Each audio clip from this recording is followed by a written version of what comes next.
നിതിൻ രാജിന് നീതി ലഭിക്കണമെന്നാവശ്യപ്പെട്ട് ദളിത് സംഘടനകൾ ആഹ്വാനം ചെയ്ത ഹർത്താൽ സംസ്ഥാനത്തുടനീളം പുരോഗമിക്കുകയാണ്. നിരവധി ബുദ്ധിമുട്ടുകളുടെ കേസുകൾ റിപ്പോർട്ട് ചെയ്യപ്പെടുന്നു.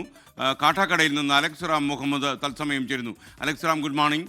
കാട്ടാക്കടയിൽ എന്താണ് സ്ഥിതി? വാഹനങ്ങൾ ഓടുന്നുണ്ടോ? കടകൾ തുറന്നു കിടക്കുകയാണോ? Good morning. എസ് കെ സൂചിപ്പിച്ചതുപോലെ കണ്ണൂരിലെ അഞ്ചരക്കണ്ടി BDS കോളേജിലെ നിതിൻ രാജിന്റെ മരണവുമായി ബന്ധപ്പെട്ട് ദളിത് സംഘടനകൾ ആഹ്വാനം ചെയ്ത ഹർത്താലാണ് സംസ്ഥാനത്ത് പുരോഗമിക്കുന്നത്. കാട്ടാക്കടയെ സംബന്ധിച്ച് രാവിലെ മുതൽ തന്നെ ഈ ദളിത് സംഘടനയുടെ പ്രവർത്തകർ, അതായത് വിവിധ ദളിത് സംഘടനയുടെ പ്രവർത്തകർ ഇറങ്ങി കടകൾ അടപ്പിക്കുകയും അതുപോലെ വാഹനങ്ങൾ തടയുകയും KSRTC ബസ്സുകളടക്കം തടയുകയും ചെയ്യുന്ന സാഹചര്യമുണ്ട്. ഞാൻ നിൽക്കുന്നത് കാട്ടാക്കട പെട്രോൾ പമ്പിന് സമീപമാണ്. അതായത് കാട്ടാക്കടയിൽ ബിവറേജ് കോർപ്പറേഷൻ നിൽക്കുന്നതിന് സമീപമാണ്. ഈ കാട്ടാക്കടയിൽ ബിവറേജ് കോർപ്പറേഷൻ നിൽക്കുന്നതിന് സമീപത്താണ് പോലീസിന്റെ പ്രത്യേക സുരക്ഷയുള്ളത്. തൊട്ടപ്പുറത്ത് കടകൾ അടപ്പിക്കുന്നുണ്ട്, തൊട്ടപ്പുറത്ത് ആളുകളെ തടയുന്നുണ്ട്, വാഹനങ്ങൾ തടയുന്നുണ്ട്. അവിടെയൊന്നും പോലീസിന്റെ പ്രത്യേക സുരക്ഷയില്ല. ബിവറേജ് കോർപ്പറേഷൻ തുറന്ന് പ്രവർത്തിക്കുന്നുണ്ട്, രാവിലെ മുതൽ തുറന്ന് പ്രവർത്തിക്കുന്നുണ്ട്.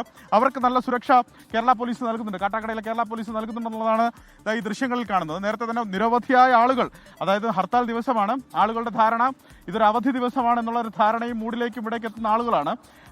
അത് നിയന്ത്രിക്കുന്നതിന് വേണ്ടി ഇതിന്റെ മുന്നിൽ ഈ പോലീസിന്റെ വലിയൊരു സന്നാഹം, കാട്ടാക്കട പോലീസിന്റെ വലിയൊരു സന്നാഹം ഇതിന്റെ മുമ്പിൽ തമ്പടിച്ചിരിക്കുകയാണ്.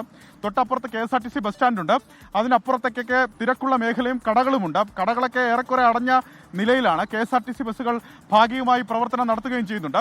പക്ഷേ പോലീസിന്റെ സുരക്ഷയും പോലീസ് സുരക്ഷ നൽകുന്നതും ഈ ബിവറേജ് കോർപ്പറേഷൻ മുമ്പിലാണ്. നമുക്കറിയാം, ഈ കാണുന്നതൊക്കെ ഈ ബിവറേജ് കോർപ്പറേഷൻ മുമ്പിലേക്ക് വന്ന ആളുകളാണ്. അവരാണ് ഇവിടെ വന്ന് തിരിച്ചു പോകുന്നത്. വാഹനങ്ങൾ കാര്യമായി തന്നെ ഓടുന്നുണ്ട്. ചില വാഹനങ്ങളിൽ ഈ ബോർഡുകൾ എഴുതിയിട്ടുണ്ട്, അതായത് മെഡിസിൻ അർജന്റ്, അതായത് മെഡിക്കൽ ആവശ്യത്തിനുള്ള വാഹനങ്ങളാണെങ്കിൽ അങ്ങനെ, കല്യാണ ആവശ്യത്തിനുള്ള വാഹനങ്ങളാണെങ്കിൽ അങ്ങനെങ്കിൽ ആ വാഹനങ്ങൾ എഴുതിയിട്ടുണ്ട്. അല്ലാത്ത സ്വകാര്യ വാഹനങ്ങളും അതുപോലെ ഓട്ടോറിക്ഷ അടക്കമുള്ള വാഹനങ്ങളും സർവീസ് നടത്തുന്നുണ്ടെന്നുള്ളതാണ് പ്രധാനപ്പെട്ട കാര്യം.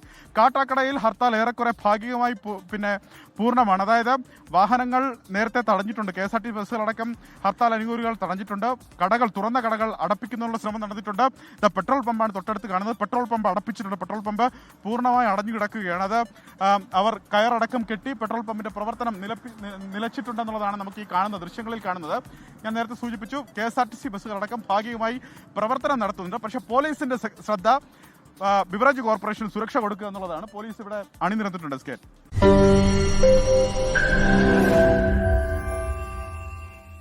ലോകത്തെവിടെയായാലും ഏത് സമയത്തും 24 വാർത്തകളും ഓഗ്മെന്റഡ് റിയാലിറ്റി പാക്കേജുകളും എക്സ്പ്ലെയിനറുകളും വിശദമായി കാണാൻ ഞങ്ങളുടെ YouTube ചാനൽ നിങ്ങൾക്ക് സബ്സ്ക്രൈബ് ചെയ്യാം.